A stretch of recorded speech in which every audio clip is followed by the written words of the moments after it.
The Oracle ASMR.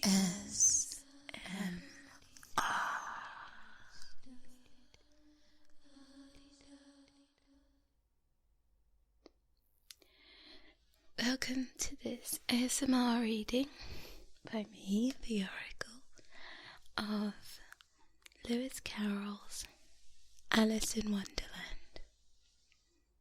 Chapter 1. Down the Rabbit Hole. Alice was beginning to get very tired of sitting by her sister on the bank and of having nothing to do.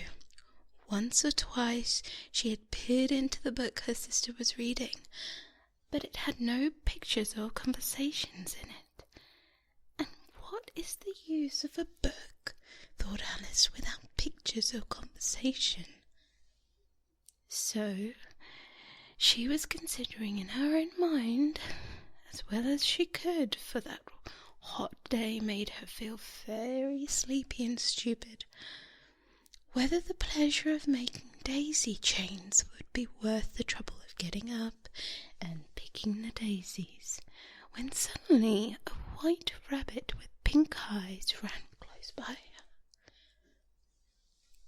There was nothing so very remarkable in that, nor did Alice think it so very much out of the way to hear the rabbit say to itself, "Oh dear, oh dear, oh dear, I shall be late." When she thought it over afterwards, it occurred to her that she ought to have wondered at this, but at the time it seemed all quite natural. But when the rabbit actually took a watch out of its waistcoat pocket and looked at it, and then hurried on, Alice stared at the feet, for it flashed across her mind that she might never before have seen a rabbit either in a waistcoat pocket or a watch to take out of it, and burning with curiosity she ran across the field after it, and fortunately was just in time to see it pop down a large rabbit hole under the hedge. In another moment down went Alice after it, never once considering how in the world she would get out again. The rabbit hole went straight like a tunnel for some way, and then it dipped suddenly, so suddenly that Alice had not a moment to think about stopping herself before she found herself falling down a very deep well. Either the well was very deep, or she fell very slowly, for she had plenty of time as she went down to look about her and to wonder what was going to happen next. First she tried to look down and make out what she was coming to, but it was too dark to see anything. Then she looked at the sides of the well and noticed that they were filled with cupboards and bookshelves. Here and there she saw maps and pictures hung up upon pegs. She took down a jar from one of the shelves as she passed. It was labelled orange marmalade, but to her great disappointment it was empty. She did not like to drop the jar for the fear of killing somebody, so she managed to put it onto one of the cupboards as she fell past it. Well, Alice thought to herself, after such a fall as this, I shall think nothing of tumbling downstairs. How brave they'll think of me at home. Why, I wouldn't say anything about it, even if I fell off the top of the house, which was very likely true. Down, down, down. Would the fall never come to an end? I wonder how many miles I've fallen by this time, she said aloud. I must be getting somewhere near to the centre of the earth. Let me see. That would be 4,000 miles down, I think. For, you see, Alice had learned several things of this sort in her lessons in the classroom, and though this was not a very good opportunity for showing off her knowledge, as there was no one around to listen to her, still it was good practice to say it over. Yes, that's about the right distance. And then I wonder what latitude or longitude I've got to. Alice had no idea what latitude was, or longitude either, but thought they were nice grand words to say. Presently she began again. I wonder if I shall fall through the earth. How funny it'll seem to come along people who walk with their heads downwards. The antipathies, I think. She was rather glad there was no one listening this time, as it didn't sound at all the right word. But I shall have to ask them what the name of the country is, you know. Please, ma'am, is this New Zealand or Australia? And she tried to curtsy as she spoke. Fancy curtsying as you're falling through the air. Do you think you could manage it? And what an ignorant little girl she'll think of me for asking. No, it'll never do to ask. Perhaps I shall see it written somewhere. Down, down, down. There was nothing else to do, so Alice soon began talking again. Dinah will miss me very much tonight, I should think. Dinah was a cat. I hope they'll remember her saucer of milk at tea time. Dinah, my dear, I wish you were here with me. There are no mice in the air, I'm afraid, but you might catch a bat, and that's very much like a mouse, you know. But do cats eat bats, I wonder? And here Alice began to get rather sleepy, and went on saying to herself in a dreamy sort of way, Do cats eat bats? Do cats eat bats? And sometimes do bats eat cats? For you see, as she couldn't answer either question, it didn't much matter which way she put it.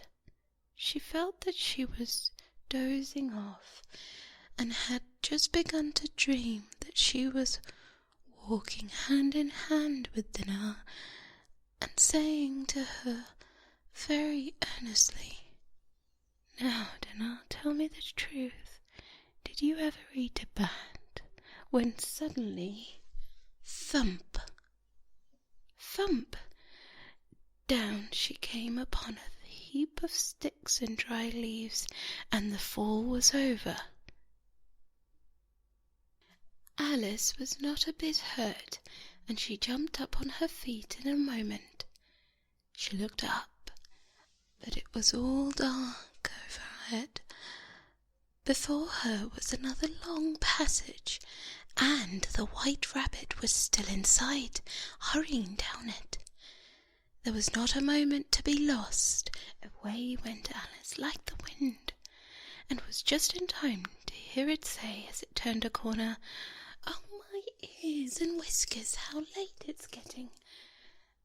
She was close behind it when she turned the corner, but the rabbit was no longer to be seen. She found herself in a long, low hall, which was lit up by a row of lamps hanging from the roof.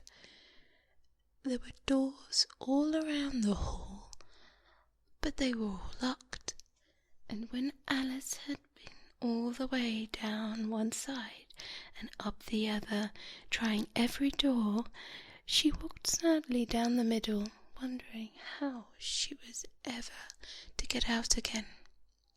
Suddenly she came along a little three-legged table, all made of glass. There was nothing on it except a tiny golden key, and Alice's first thought was that it might belong to one of the doors in the hall. But alas, either the locks were too large or the key was too small.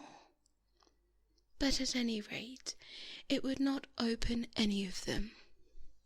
However, on the second time round she came upon a low curtain that she had not noticed before, and behind it was a little door about 15 inches high. She tried the little golden key in the lock, and to her great delight it fitted. Alice opened the door and found it led into a small passage, not much larger than a rabbit hole. She knelt down and looked along the passage into the loveliest garden you ever saw. How she longed to get out of the dark hall and wander about among those beds of bright flowers and those cool fountains. But she could not even get her head through the doorway, and even if my head would go through, thought our poor Alice, it would be very little use without my shoulders. Oh, how I wish I could shut up like a telescope.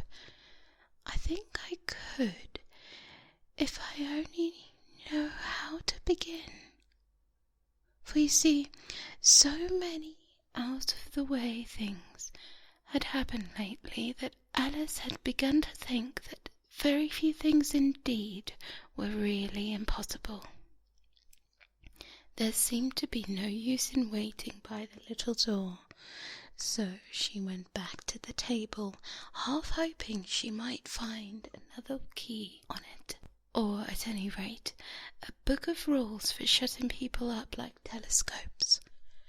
This time she found a little bottle on it, which certainly was not there before, said Alice.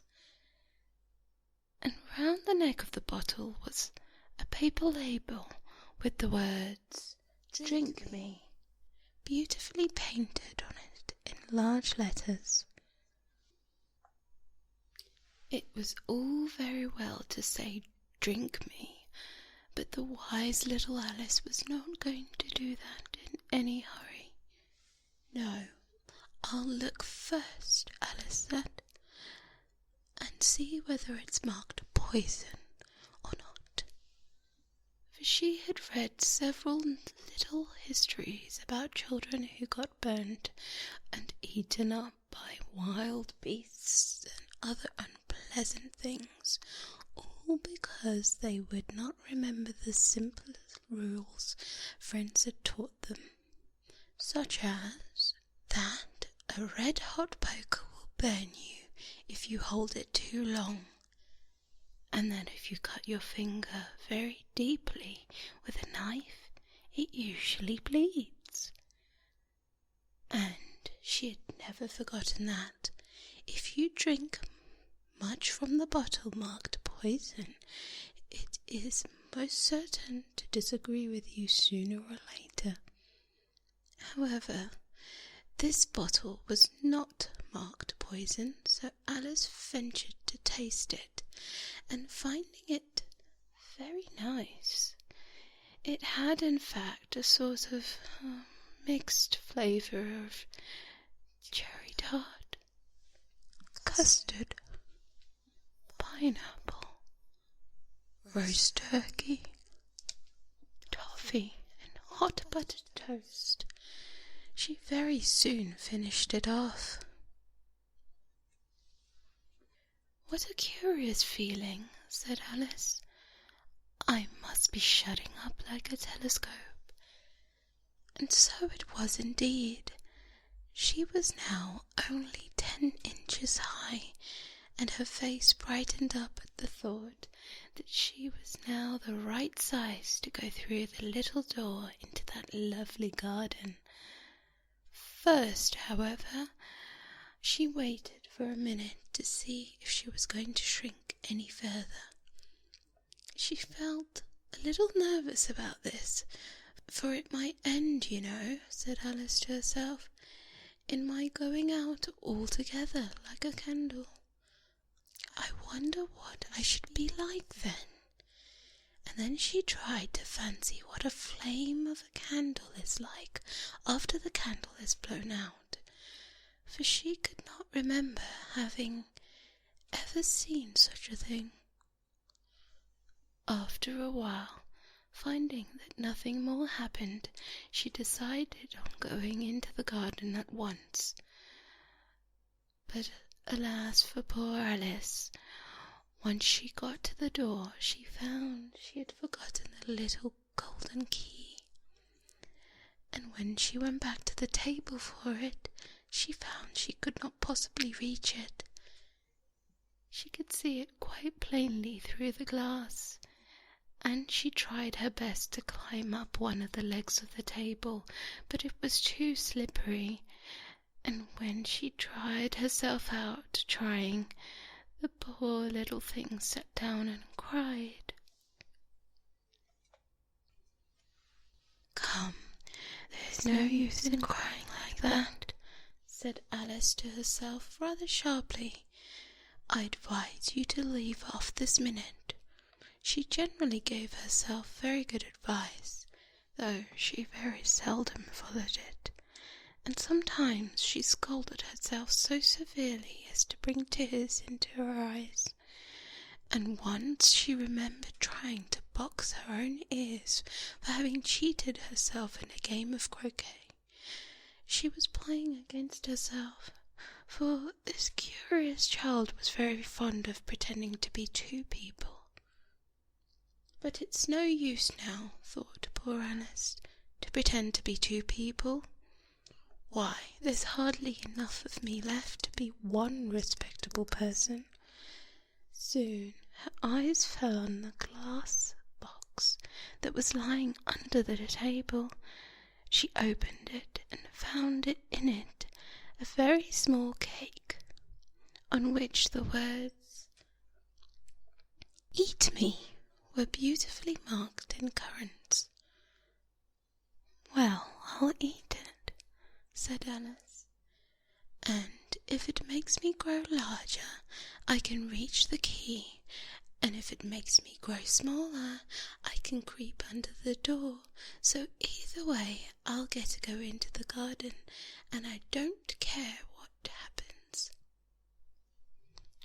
She ate a little bit, and said anxiously to herself, "Which way? Which way?" holding her hand to the top of her head to feel which way she was growing, and she was quite surprised to find that she remained the same size. To be sure, this generally happens when one eats cake, but Alice got so much into the way of expecting nothing but out-of-the-way things to happen, that it seemed quite dull and stupid for life to go on in the common way. So she set to work, and very soon finished off the cake. And that concludes Chapter 1 of Alice in Wonderland by Lewis Carroll. Thank you so much. If you enjoyed and would like me to continue to Chapter 2, please let me know in the comments.